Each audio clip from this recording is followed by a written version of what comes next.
What's going on, guys? Doomwake here, and welcome back to a spoiler video. What are we doing today? We're talking about MTGX Final Fantasy. The set is almost here. As of the day of recording, I don't think the spoiler is entirely finished, but we're most of the way there. I think we only have just about a handful of cards left to be spoiled. So we have a good idea of what the set is going to look like and what the powerful cards are. And that's what I'm here to do. I'm here to discuss what I believe are some of the more powerful cards. They're not necessarily in any particular order outside of the top 5. I did go ahead and select the top 5 for you, so, let me know in the comment section down below your guesses on what you think my top 5 are. Again, the majority of this video, about 99% of it, is going to be standard.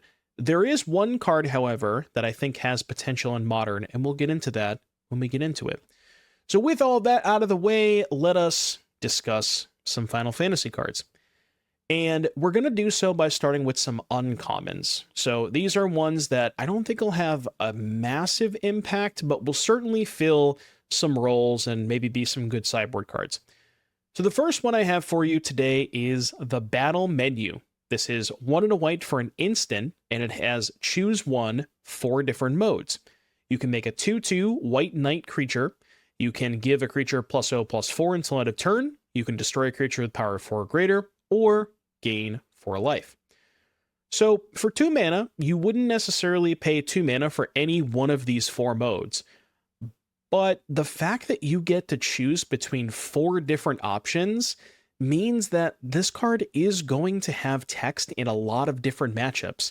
Against mono red, you can gain 4 life, you can kill Shieldrids or any other demons with this, you can save a creature in combat, or save a creature from a removal spell like Cut Down or Burst Lightning or Torch the Tower, and you can make a threat.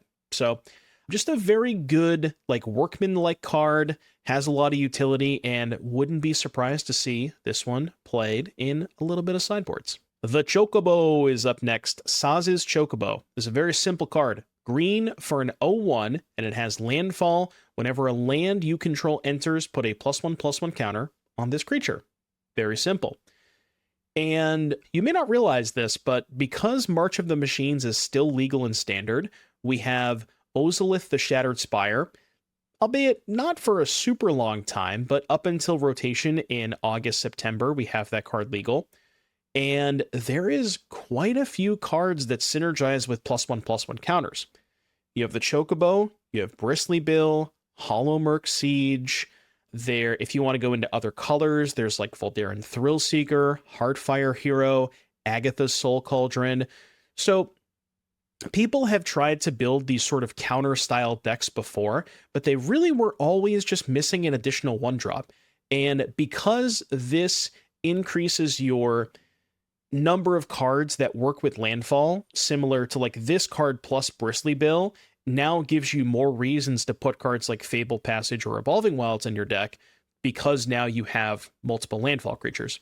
So just something to think about, maybe could spawn a new deck, and I guess I wouldn't be that surprised to see it. Okay, this one might be a bit of a stretch. This is Queenina Coup Gourmet. So 2 and a green for a 2/3 legendary creature Coup. I think I'm saying that right. If 1 or more tokens would be created under your control, those tokens plus an additional 1/1 frog are created instead. 2, sack a frog, put a +1/+1 counter on Queenina. So for people who play Modern, this is eerily similar to a card called Chatterfang. Chatterfang being 2 and a green for a 3/3 that makes additional tokens when you create tokens. And I mean, Chatterfang is a pretty powerful card and does see some Modern play. I don't know if there are nearly enough ways to make free tokens like that in Standard. I'm thinking specifically with the Underworld Cookbook. That's what makes Chatterfang so good, because there are free ways to make tokens. And I don't know that we really have that in Standard, but we have some cheap ways to do that with a Novice Inspector and Spyglass Siren. Maybe there's something in that shell. But just all I'm saying is keep an eye on this one. If there are enough cheap token makers, this card can go pretty crazy. Next up, we have Ignis Scientia. This is 1 blue and a green for a 2/2 legendary human advisor. When Ignis enters the battlefield, look at the top 6 cards of your library. You may put a land from among them onto the battlefield tapped, rest in the bottom, and you can pay 3 mana to tap it, exile a card from a graveyard. If a creature card was exiled this way, make a food token.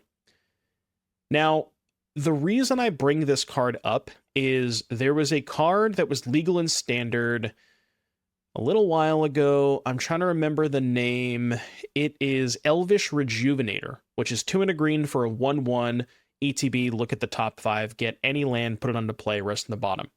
Now, circumstances were quite a bit different during that time because that was around the same time that Field of the Dead was in Standard. And when you have a land as powerful as Field to search for, it makes effects like this a lot more powerful.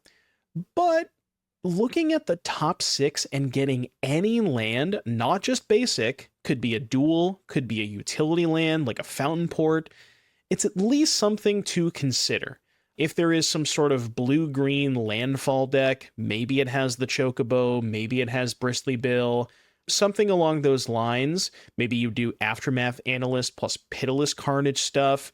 Just, again, something to think about. It's a role player. It potentially gives decks like this a little bit of juice. And speaking of juice, I don't know where I was going with that. Freya Crescent. This is a red card that taps for mana. What? So single red for a 1/1. During your turn, Freya has flying, and you can tap for a red, spend this mana only to cast an equipment spell or activate an equip ability.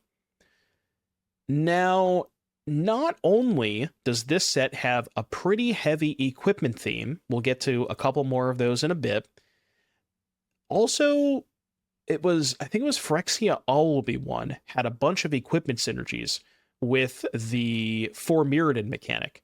So you had Blade Hold War Whip, you had Kemba Conjuring, you had Rebel Salvo, there was the Nahiri, the Phyrexian Nahiri, that's also pretty good. So you have the makings of an equipment deck already. Leyline Axe, another fantastic equipment that you can just put onto the battlefield for free. And those cards, combined with the equipment cards in this set, I think really have the potential to spawn a new archetype. There have been content creators that have already tried the equipment stuff prior to this set coming out, and Freya Crescent is a phenomenal addition to those decks. Not going to spend too much time on this one, but it's another Pixie? Why do they keep making these? So 2/2 flash for 2, when it enters, you return another permanent you control, and then the special ability on this one is landfall, it gets +1/+0. I just wanted to highlight this one. I don't think it's necessarily better than the Sunpearl Kirin, because Kirin having flying is pretty huge, but the fact that this can return lands potentially could, if you're missing a land drop in your Esper Pixie deck, you can use the White Heart, bounce a land, replay it to sort of like give you an additional mana that turn. So just something to consider. Maybe not better than the other options, but hey, we got more Pixies. Do we need more? Probably not. Okay, this one might be a bit of a stretch, but this is All Bed Salvagers. 2 and a black for a 2/3. It says whenever this creature or another creature or artifact you control dies, target opponent loses 1 and you gain 1. So there are a couple of different Blood Artist type effects. There's Vengeful Blood Witch. I think there might be one more that costs 3 mana that I can't recall. But the important part about Salvagers is it triggers off of artifacts. So treasure tokens, clues, or foods that you can sacrifice. I guess more importantly, treasures. But the reason I want to point this out with artifacts is that Bartolome, the main sacrifice outlet, because it's the cheapest one, also can sacrifice artifacts. So if you can find a way to get a whole bunch of artifacts into play, potentially somehow generating extra tokens, you can combine Bartolome with Salvagers to sort of one-shot your opponent alongside the Vengeful Blood Witch, raise the past, like that whole kind of shell. So just something to keep in mind. If there's a sacrifice deck, it's probably going to have this card. Okay, here is one that I initially missed, and I'm very, very glad that my Twitch chat pointed this one out, because I glossed over this card and didn't even realize what it did. So Phoenix Down is a single white mana for an artifact. The fact that it costs 1 is very important.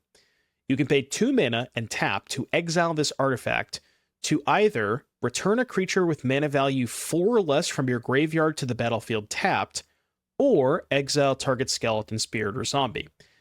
Skeleton, spirit, or zombie, there's not a ton of those. I think the most popular spirit is probably Screaming Nemesis, and then I guess to a lesser extent Soulstone Sanctuary. If there's any other spirits or I guess skeletons or zombies that I'm missing that are important in Standard, let me know in the comments. But the important part about this is the first ability, because you can search for this off of Bright Glass Gearhulk. And the really cool thing about that is if you Gearhulk and you search for the Phoenix Down, they now know you have the Phoenix Down in hand. They can't really kill your Gearhulk, because if they kill the Gearhulk, you just play the Phoenix Down and get it back. The fact that you can also do this at instant speed is huge. Understand that it does come into play tapped, so you're not going to be able to surprise block with it, but it gets around sorcery speed kill spells. So imagine a world where you play Gearhulk, search for this, you attack, they kill it, you play Phoenix Down, you pass. They have some other like sorcery speed kill spell. You can go end of turn, Phoenix Down, get back the Gearhulk, maybe get another Phoenix Down and just chain them, and then you can dodge the Gearhulk around sorcery speed kill spells.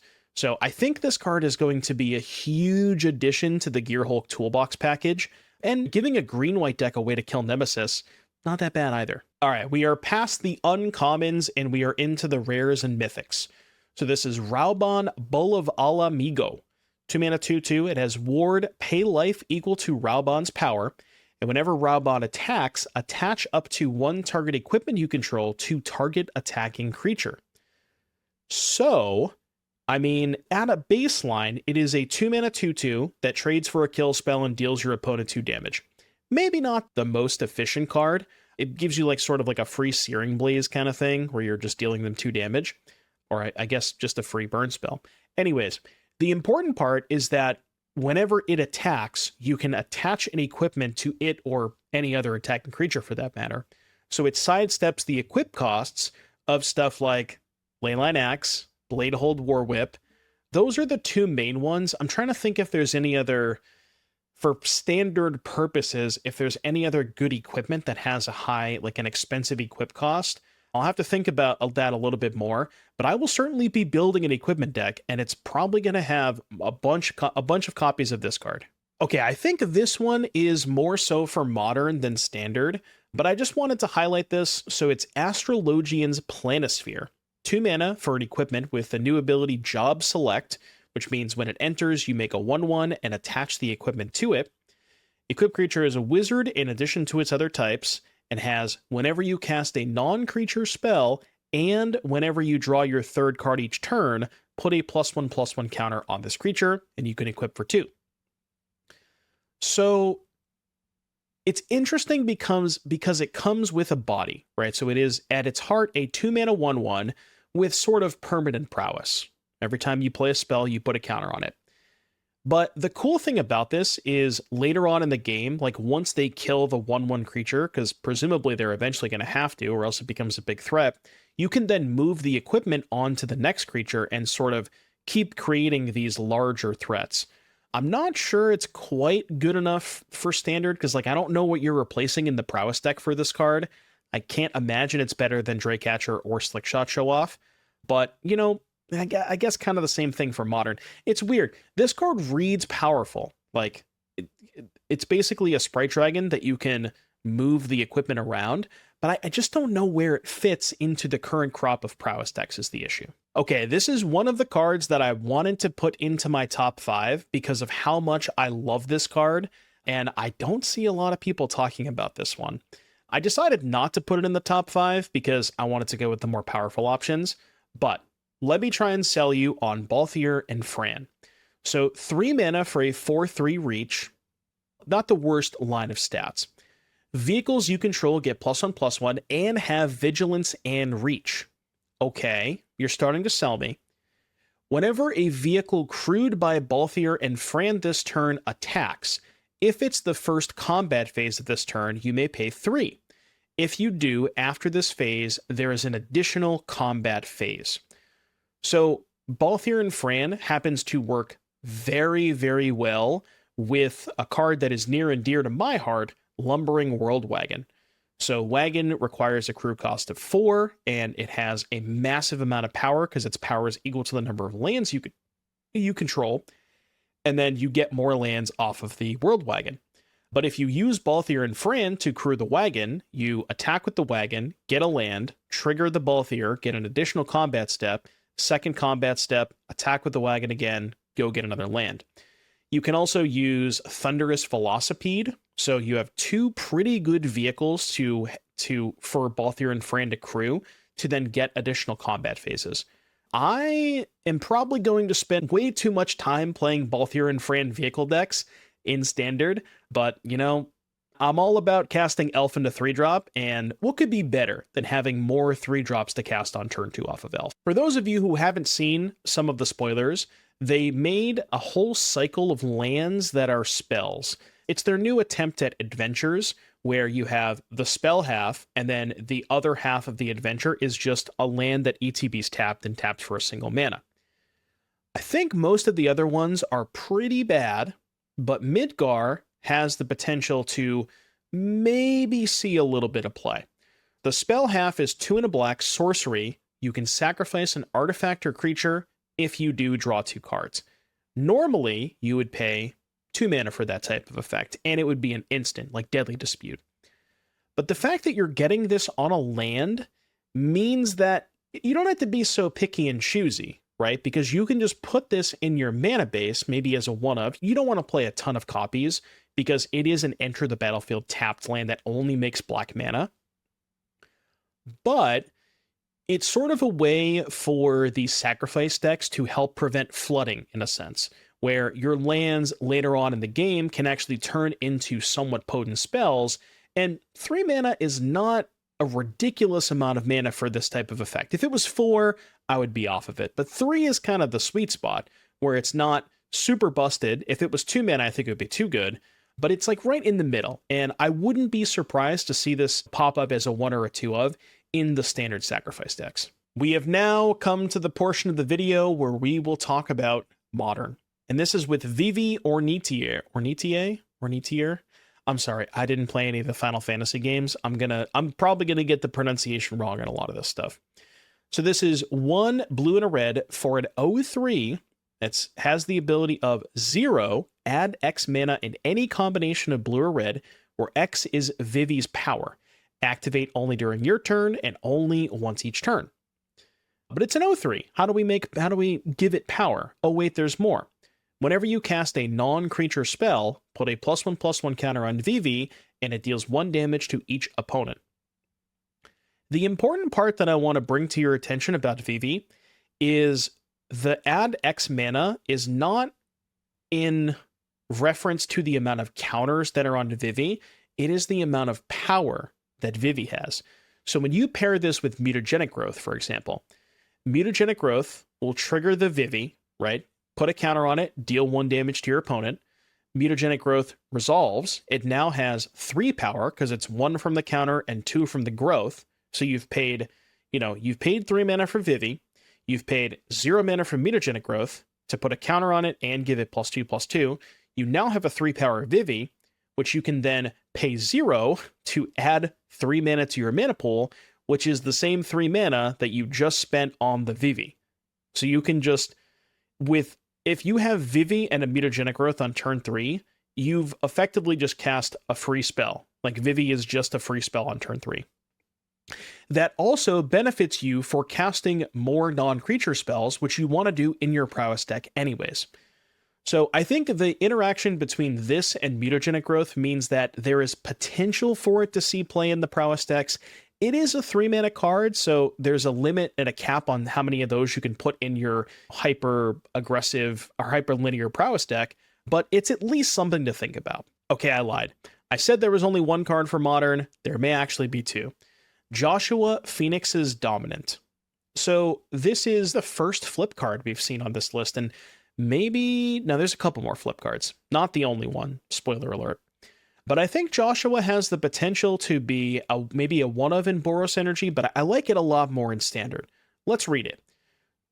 So this is a red, a white, and a colorless for a 3/4. It says when Joshua enters, discard up to 2 cards, then draw that many cards.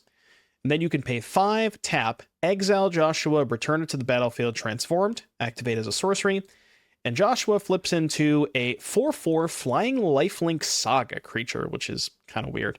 But it has the first 2 chapters is deal 2 to each opponent. Remember, it has lifelink, so you are going to gain 2 off the first 2 chapters. And then chapter 3, return any number of target creature cards with total mana value 6 or less from your graveyard to the battlefield, exile Phoenix, then return it to the battlefield, front face up. So it goes back into Joshua. So, I mean, I don't know how often you're actually going to be transforming it because it is 5 mana and sorcery speed, but really why you're playing this is it is a 3/4, 4 toughness is big because it doesn't die to Abrade, Lightning Helix, or Torch the Tower, and then enters, discard 2, draw 2. So very good in the Boros Monument decks, which have been picking up in popularity a little bit in Standard. They're mostly utilizing Tursa for this type of ability, but I think Joshua maybe can split. You can maybe split some number of Joshuas and Tursas. They're both legendary, so you don't want to play 4 copies, and they do similar enough things, but the body on Joshua is a little bit better versus the haste on Tursa. And yeah, I mean, sometimes you're going to flip it. I'm not saying it's never going to come up, but that's not why you're playing this card. You're playing this because you just want a 3/4 that discards 2 and draws 2, which Boros Energy in Modern also does want. Speaking of equipments, we're going back to that. We have Cloud, Midgar, Mercenary. Stoneforge Mystic, this is not, but it's similar.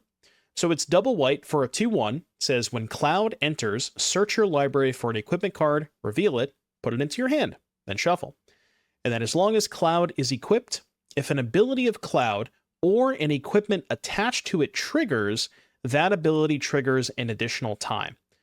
So the more that I'm thinking about this with Cloud and with Raon and with Freya Crescent, now that we like Cloud doubling the triggers and Freya giving us more mana to work with, I almost wonder if we want to look back towards the swords.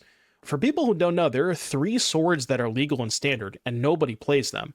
There is the blue-black sword, the red-green sword, and then the one from, I think it's Wealth and Power, which is pro instants and sorceries from the big score.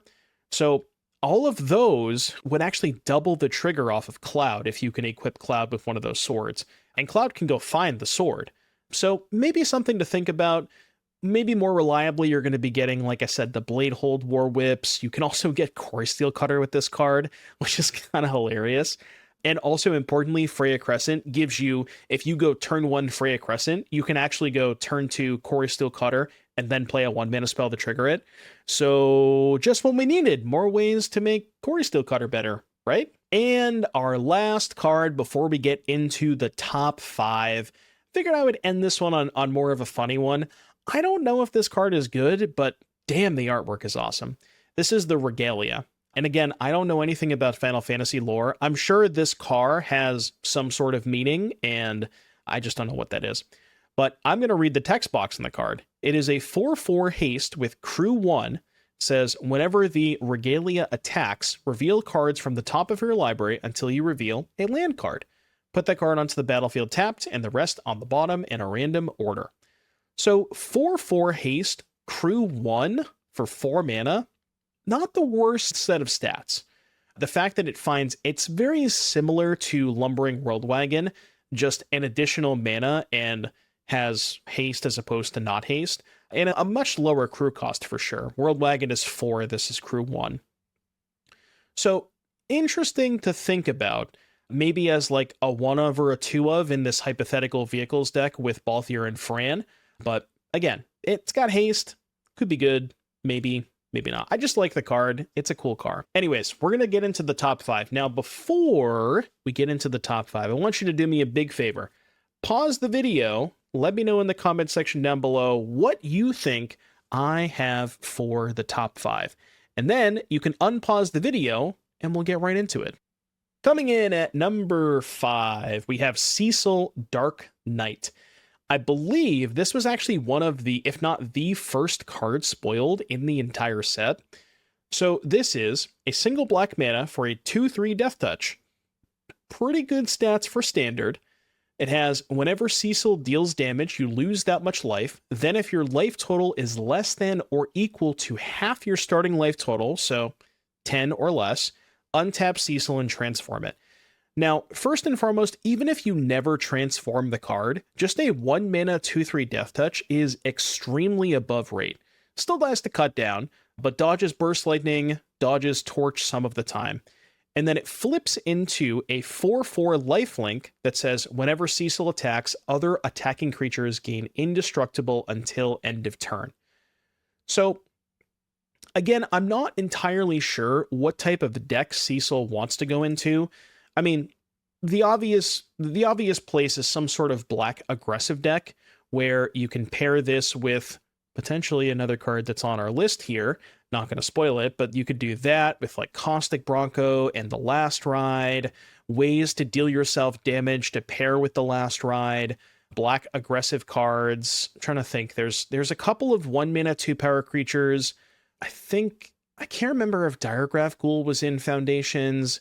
You have Gas Guzzler, you have Blood Gas, just like black aggressive stuff, and kind of pair that with some good interaction.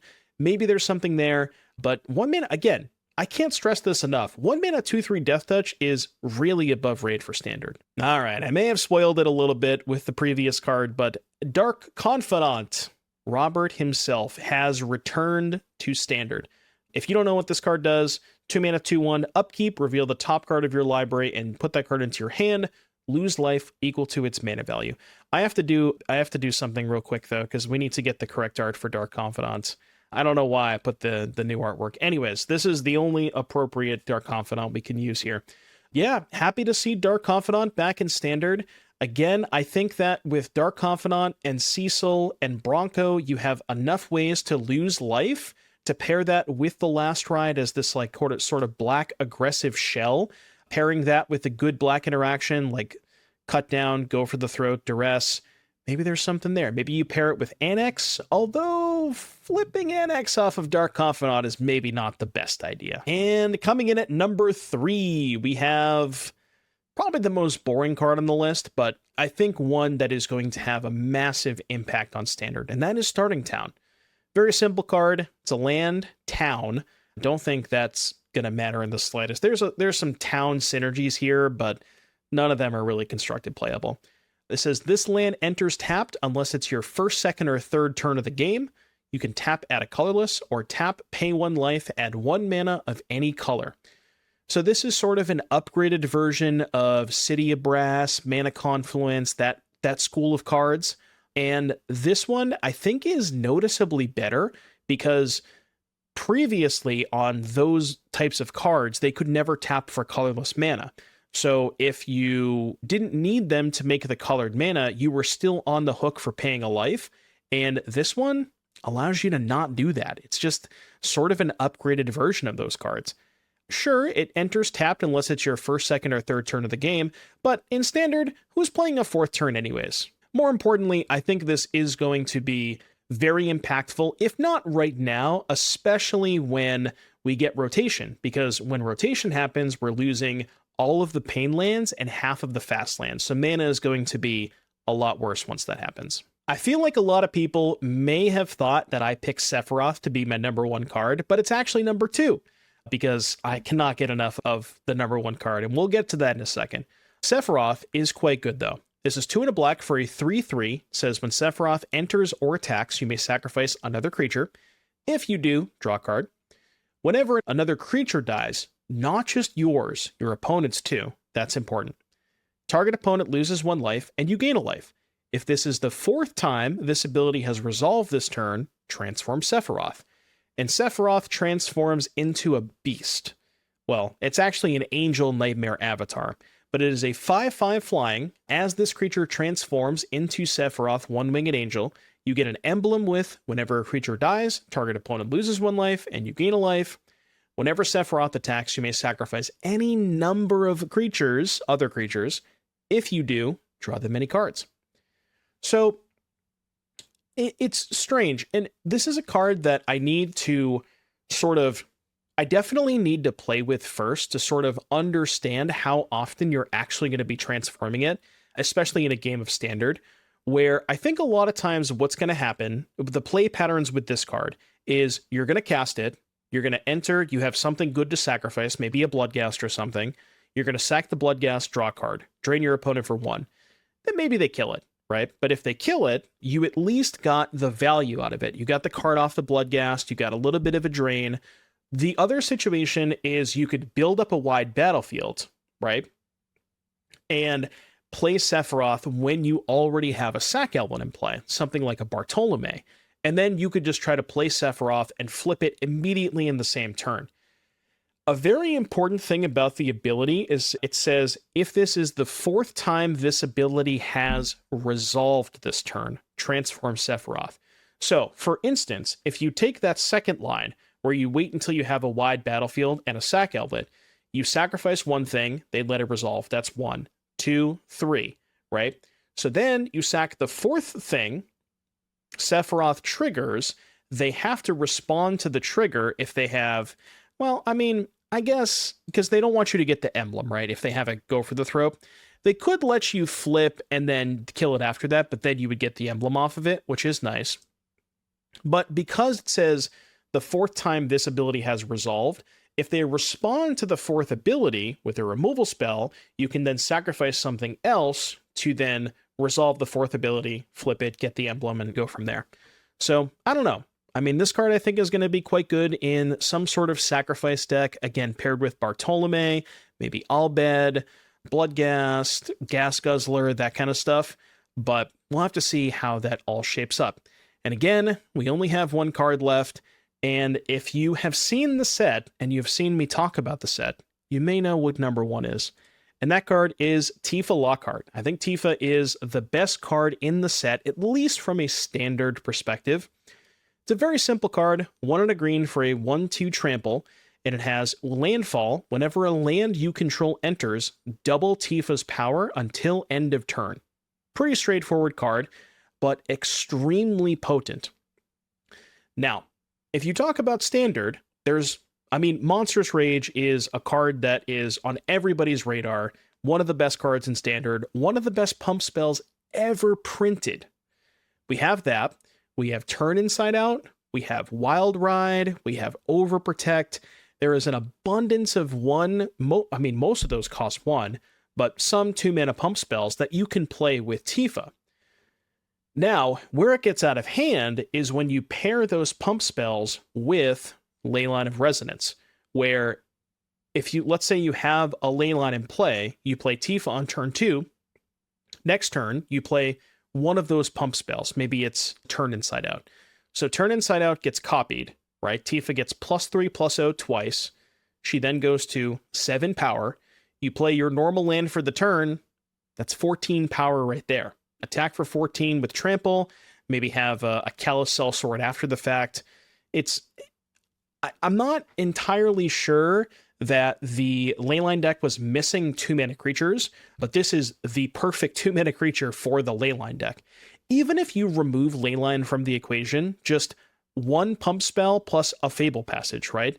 1 pump spell gets Tifa to 4 power, Fable Passage trigger gets her to 8, Fetch trigger gets her to 16. You can see it's very, very easy to just one-shot your opponent with a single pump spell and a fetch land, which, again, Fable Passage, not the best card in decks like this, but you get the idea. I am very excited to play with Tifa. I think this card is phenomenal. I think it's going to really give new life to a lot of these. I should say give new life to pump spells, even though Monstrous Rage is the most played card in Standard. But some of the other ones, like Wild Ride and Turn Inside Out, Overprotect, these kinds of cards. But yeah, those are my thoughts on Final Fantasy, mostly through the Standard lens, but a little bit of Modern in there too. I would love to hear what you guys think about Final Fantasy in the comment section down below. Like the video, subscribe to the channel. Thank you all so much for watching, and I'll see you in the next one.